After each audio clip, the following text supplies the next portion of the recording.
ఈరోజు మన ధ్యానాంశము విశ్వాసంతో నడువు. నడవాలంటే మనము చూడాలండి. ఇక్కడ నేత్రాలతో మనం చూస్తాం కాబట్టి మనకు రెండు రకాల నేత్రాలు ఉండాలి. భౌతిక నేత్రాలు, ఆధ్యాత్మిక నేత్రాలండి. భౌతిక నేత్రాలు మనము ఈ కంటితో చూసి నమ్మేదండి. ఆధ్యాత్మికంగా మనము విశ్వాసంతో నడుస్తూ నమ్ముతూ మనం ముందుకు కొనసాగాలి.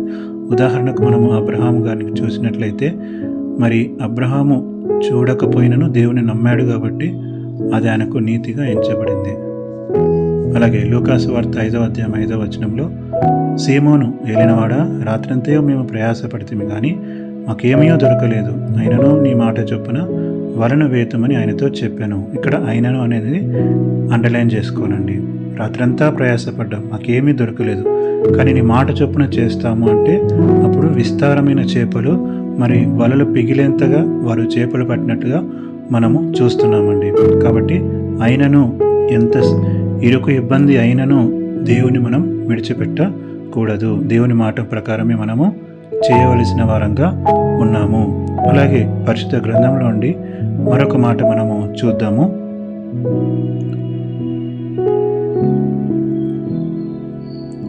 ఒక ప్రశ్న వేసుకుందామండి.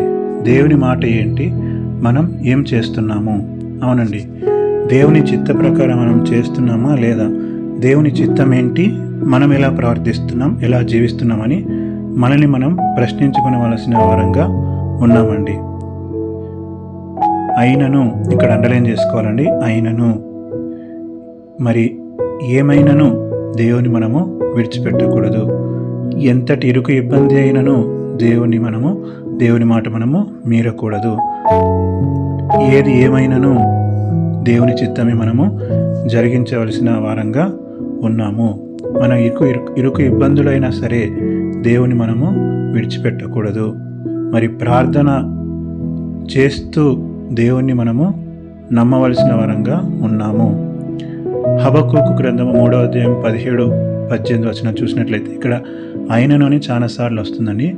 అంజూరపు చెట్లు పూయకుండినను, ద్రాక్ష చెట్లు ఫలింపకపోయినను, ఒలీవల చెట్లు కాపు కాయకపోయినను, చేనిలోని పైరు పంటకు రాకపోయినను, గొర్రెలు దొడ్డిలో లేకపోయినను, సాలలో పశువు లేకపోయినను, యెహోవాయందు ఆనందించెదను, నా రక్షణకర్తైన నా దేవుని యందు నేను సంతోషించెదను. అవునండి, ఏది ఏమి జరిగినను, ఏది ఏమి జరగకపోయినను నేను నా దేవుని యందు సంతోషించెదను. అవునండి, ఇది ఆధ్యాత్మికమైన సంతోషం అండి. అది మనం చేయవలసిన వారంగా ఉన్నాము.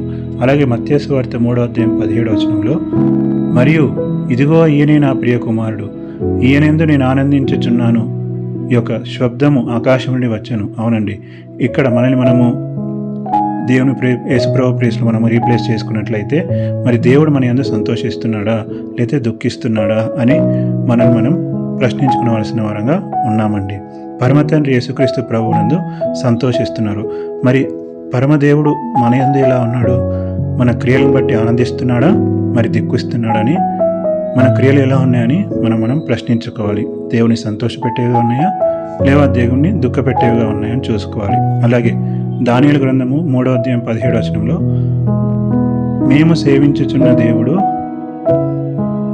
మండుచున్న వేడిమిగల ఈ అగ్నిగుండముల నుండి మమ్మను తప్పించి రక్షించుటకు సమర్థుడు, మరియు నీ వశమున పడకుండా ఆయన మమ్మల్ని రక్షించును. ఒకవేళ ఆయన రక్షింపకపోయినను, ఇక్కడ అయినను, దేవుడు మీ చేతి నుండి మమ్మల్ని రక్షించగల సమర్థుడు. మా దేవుడు సమర్థుడు. ఒకవేళ ఆయన మీ చేతిలోంచి రక్షించకపోయినను అని అయినను అంటున్నారండి. ఏది ఏమైనను షడ్రక్, మేషక్, అబేద్నెగోలు మరి ఎంతో విశ్వాసంతో, మరి ఎంతో ధైర్యంతో, మరి 18వ వచనంలో చూసినట్లయితే, రాజా నీ దేవతలను మేము పూజింపముని నీవు నిలబెట్టించిన బంగారు ప్రతిమకు నమస్కరింపమని తెలుసుకొనము. అవునండి, మరి దేవుని చిత్త ప్రకారంగా చేయడానికి వారు తనను తాన్ని మరి మరణానికి అప్పగించుకున్నట్లుగా మనం చూస్తున్నాం. మేము దేవుని చిత్తము చేయవలసిన వారం కాబట్టి నువ్వు మాకు ఏమి చేసినను, మమ్మల్ని చంపినను మేము మీ ప్రతిమకు మొక్కము, ఎందుకంటే దేవుడు విగ్రహాలకు మొక్కొద్దు అన్నాడు కాబట్టి మేము ఆ పని చెయ్యము అని రాజుతో అంటున్నారండి. షడ్రక్, మెషక్, అబేద్నెగోలు రాజుతో అన్నట్లుగా మనం ఇక్కడ చూస్తున్నామండి. అటువంటి ధైర్యంతో, విశ్వాసంతో మనం ముందుకు కొనసాగవలసిన వారంగా ఉన్నాము. అలాగే లూకాసు వార్త 22వ అధ్యాయం 42-43 వచనం చూసినట్లయితే, వారి యొద్ద నుండి రాతివేత దూరం వెళ్ళి మోకాళ్ళ నుండి, తండ్రి, ఈ గిన్నె నా యొద్ద నుండి తొలగించుటకు నీ చిత్తమైతే తొలగించము, అయినను నా ఇష్ట ప్రకారం కాదు, నీ చిత్తమే సిద్ధించుగా కానీ ప్రార్థిస్తున్నాడండి. ప్రభువైన యేసుక్రీస్తు శిలువకు అప్పగించక ముందు మరి అయినను నీ చిత్తమే సిద్ధించుగా కానీ ప్రార్థిస్తున్నారు.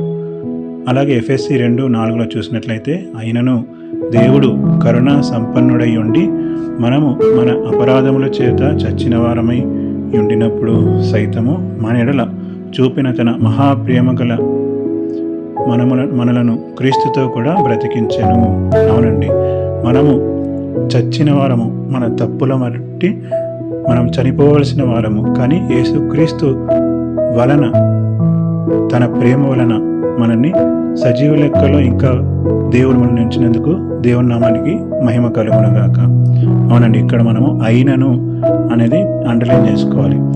మనకు ఎటువంటి హింసలు వచ్చినను, ఇరుకు ఇబ్బందులు అయినను, ఆర్థిక ఇబ్బందులు అయినను, మరి ఎటువంటి అనారోగ్యము అయినను, మరి శోధన బాధలు అయినను, మరి అయినను మనము దేవుని యందు నమ్మిక ఉంచవలసిన వారంగా ఉన్నామండి.